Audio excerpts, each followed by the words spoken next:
ermənilər mənə göstəriş verdilər ki, kilsənin qabağına gedirsən və sizinkilərə deyirsən ki, silahı yerə qoysunlar.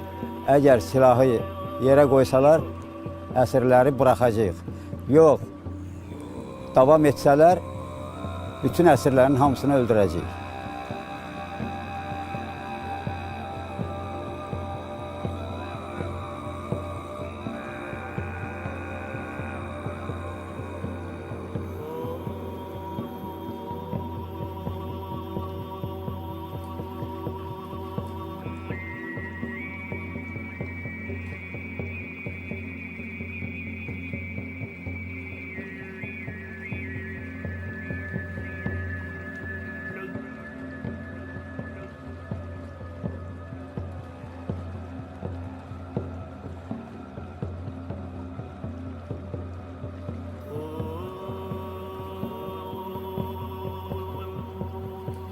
Mən kilsəyə yaxınlaşdım.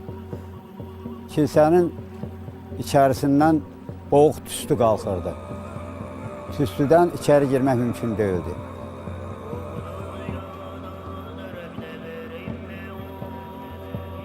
İçəridə çağırdım, səs gəlmədi. Bir xeyli də 3-4 dəfə çağırdım, axırı ki, gördüm zarıltı gəlir. Kilsənin içində biraz yuxarıdan işıq düşürdü, uçuq yerdən. O işığa doğru getdim. İçəridə gördüm bir oğlan uzanıbdır. Gördüm ki, o oğlandan başqa heç kəs yoxdur. Mən onu oyatdım. İlk gözünü açan kimi su istədi. Dedim ki, su yoxdur. Cimdəki qurumuş çörəyi verdim. Çörəyi yedi, sanki gözünə işıq gəldi.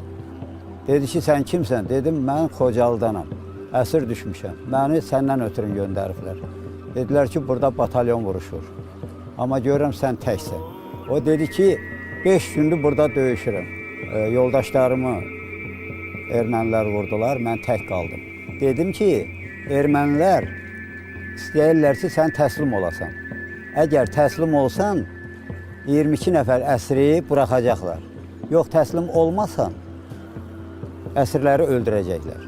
De, görüm, sənin avtomatında patron var, dedi ki, ikisi olmalıdır.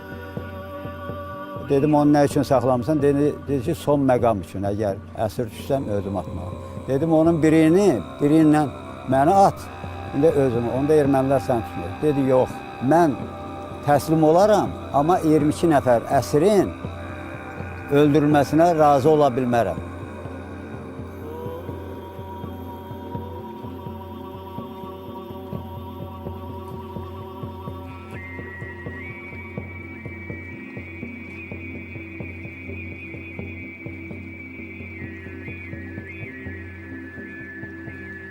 Mən onu çıxartdım qapının ağzına, çıxan kimi sanki onun nəfəsi genişləndi, göyə baxırdı. Birdən oradan bayrağı qırıb yerə düşdü.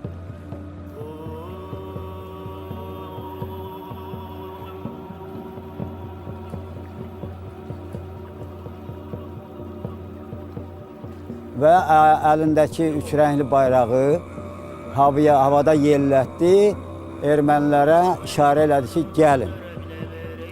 Onda ermənilər hələ də inanmırdılar. Mən də işarə eləyəndən sonra ermənilər tökülüb gəldilər.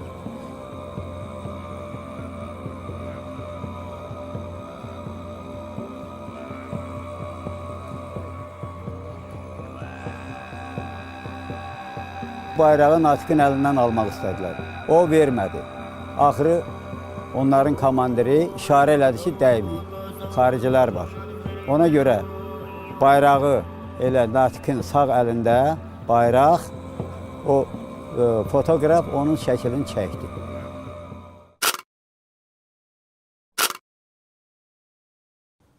Məni ondan ayırdılar. Qərargah rəisinin yanında. İkimiz də oturduq. Çay verdilər. Natiq ancaq susamışdı. Su istədi. Çayda yarımçıq içdi. Ürəyi yanırdı. Su istədi. Xahiş elədim. Su gətirdilər. Qərargah rəisi başda oturmuşdu. Çay içi qutarandan sonra məni ondan ayırdılar.